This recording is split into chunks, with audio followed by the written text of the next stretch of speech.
Welcome back to Society Case Files. My name is Robert, and today I'm doing a massive video for the Armageddon box, or at least half of it. If you like this kind of content and you want to see more, please subscribe to the channel and hit the notification bell. You might also consider becoming a member. You'll get early access to videos just like this and a bunch of other cool stuff, so definitely check it out. Anyway, today we're going to be doing the entire Space Marine side of the Armageddon box. These are pushed together models, but that doesn't necessarily mean that they were dead simple. There are some tricks that happen throughout, and there's a lot of figures here. So it took me 3 days to compile this video and put it together. It is over an hour long, but the good news is that I do timestamp it, so you have access to all the different characters if you need any specific help. So just be sure to check below and take a look and click on what you need. This was a pretty interesting set. It was a little daunting when I got it. I was like, oh my goodness, I don't necessarily want to go through another one of these. Kind of reminded me of when I got the Cursed City and went through all of those. They were very interesting, just to have so much stuff waiting for you. And what's funny is that when I did the Cursed City, I was under the impression it was like 100 models and it was like 60 or something. So this sort of has a similar feeling. It took long enough to where I started to inflate in my mind how many models I had actually built. In actuality, you've got basically 4 heroes, 10 Intercessors, 5 Vanguard veterans with jump packs, 3 Eradicators, and a land speeder. So that's probably the hardest of all of them, just because you want to be symmetrical. You want to make sure that you cut it out in the right order. I don't like cutting them out before I'm ready for the pieces in some cases, just because I don't like getting confused. Sometimes, like if I cut out 2 sets of the shoulder pads, I'll put them on the actual left and right of my little palette there so that I make sure I keep them in the right place.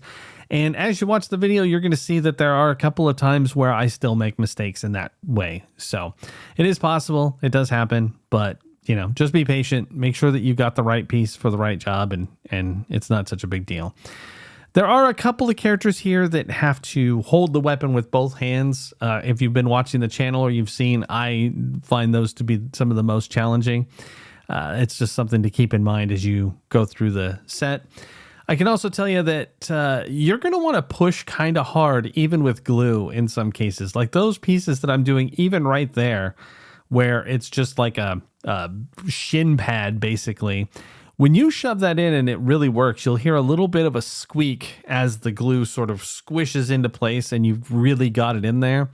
I found that when I was dry fitting, there were a couple that were like so tight that I wouldn't have been very comfortable trying to jam that in there without some of the glue. Like you don't need glue, obviously, they're pushed together. That's kind of the point.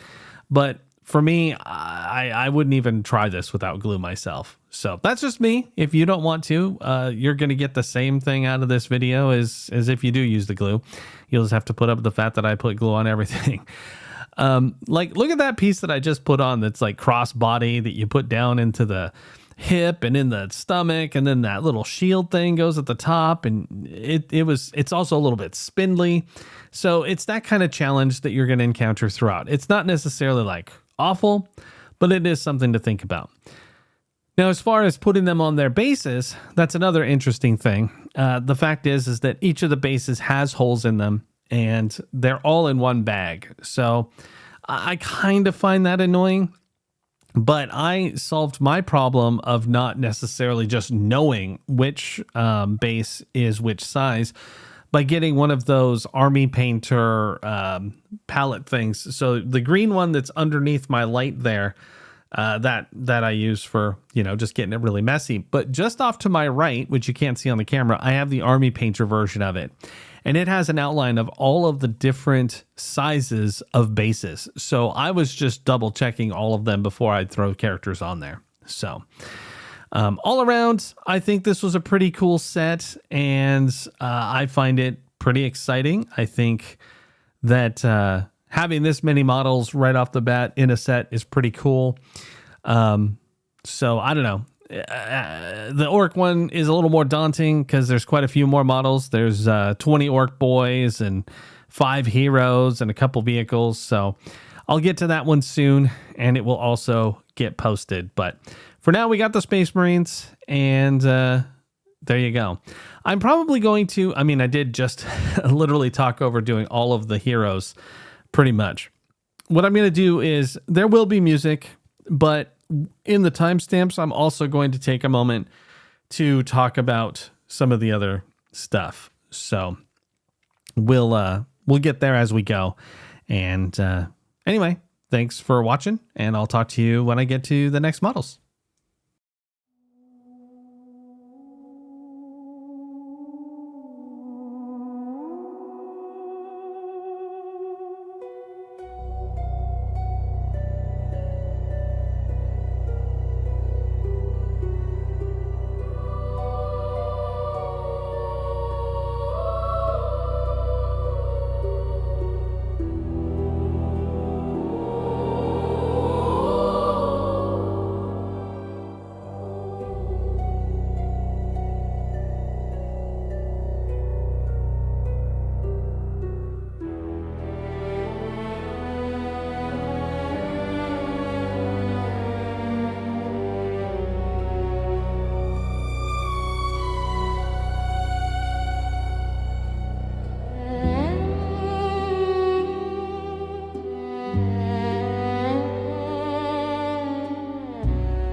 All right, we are now up to the Intercessors. There's 10 of these, and they're not too bad. They've got some pretty cool poses. They're pretty much just that big-ass sprue that I'm holding on there.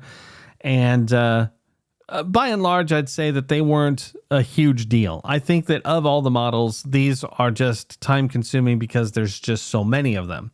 If there hadn't been 10, it wouldn't have been such a big deal, but I was a little daunted by it because by the time I got to this, I had already done the 5 heroes.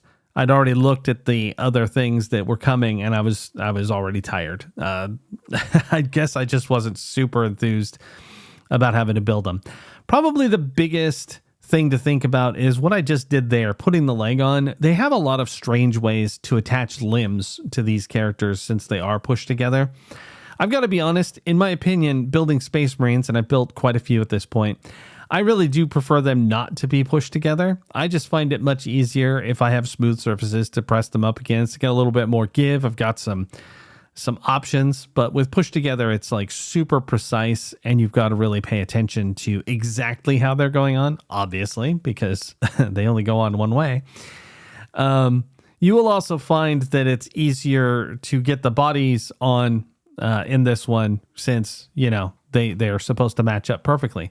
What's interesting is I must have gotten tired because at one point you'll see that I cut out the wrong piece and I attempted to put it together. I'm like, what is even going on? And then I found the right piece. So then I had to put the wrong piece aside because I had no idea which one I had cut out. And it was pretty much the last one I needed. But beyond that, you know, beyond my own mistakes, I would say that the Intercessors are pretty easy and you shouldn't have too much of a hard time. So anyway, I'll get back to the build. I'll talk to you when you get to the next ones.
Moving on to the Eradicators, there's only 3 of these. They're pretty quick. I don't want to say they're super quick. They still took a little bit of time, but I would also say they're not too terribly difficult. The heavy bolters do require 2 hands in some cases, and so that, of course, makes it a little bit more interesting.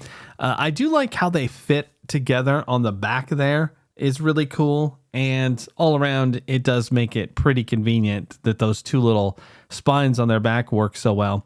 Then you got the backpack with those. It's pretty neat. So with only 3 of them, not a big deal. I think of all of them, these were probably my favorite to build. They just weren't that challenging, and I got through them pretty fast. So anyway, that's it for these guys. We'll talk about the next thing.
At this point, we're up to the Vanguard characters. They have jetpacks. The part that I didn't like about these was having to assemble said jetpacks. You basically got 3 pieces for each of them, and that just got annoying real fast. And I don't know why, it just bothered me. I just felt like maybe we could have combined any of those at all, but no, we couldn't. So there you go. Beyond that, I'd say that they were okay. I don't really think there was anything that stood out as a problem for me here. By this point, if you've done them in the order I did, you've done so many that most of the techniques that are required for this particular set have become ingrained. You already know basically what's going on. This part that I'm gluing on right there, making basically his foot that is connected to the launch, is a little bit weird, but it does have enough connection that I didn't feel like it was going to be a problem. So anyway, all around, the Vanguard, not a huge deal. And again, 5 of them. So kind of the sweet spot between the Eradicators and the Intercessors. But anyway, let's get back to the build.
And finally, we're on to the land speeder. If you've ever built any vehicles for the Space Marines or, well, quite frankly, any Imperium character, then you kind of know what you're getting into. This is a little easier because it doesn't have treads, so you don't have to deal with the construction of those like you would on a Ball Predator or a Rhino or whatever.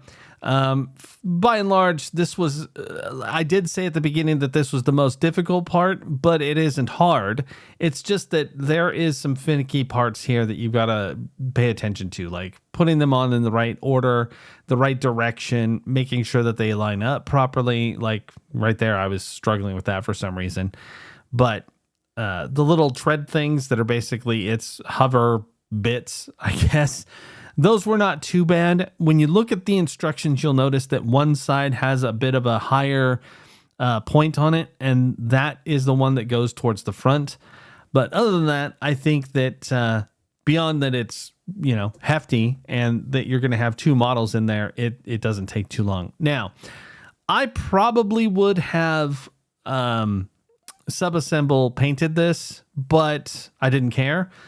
And since I'm going to basically just prime this Mephiston red and then go in there and just do detail work, I figured that it wouldn't be that big of a deal to build them entirely to show you guys rather than have it half done for the video. So I went ahead and did the whole thing and didn't worry about subassembly painting. But anyway, that's it for the land speeder. If you have any questions, do let me know. This is the last model, and so the next time I'll be chatting will be at the very end when we do an absurd reveal. Thanks.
All right, I promised an absurd reveal, and there it is. I mean, I crammed as many of the models as I could on there without having them be in 2 rows.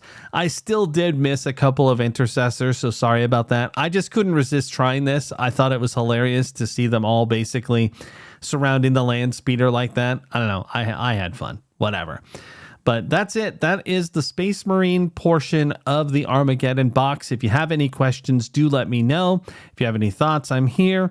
If there's a model you'd like to see, just let me know and I'll put it on the list. But other than that, I think we're pretty good. I hope this helped, and I look forward to seeing you next time. This is Robert with Society Case Files, signing off.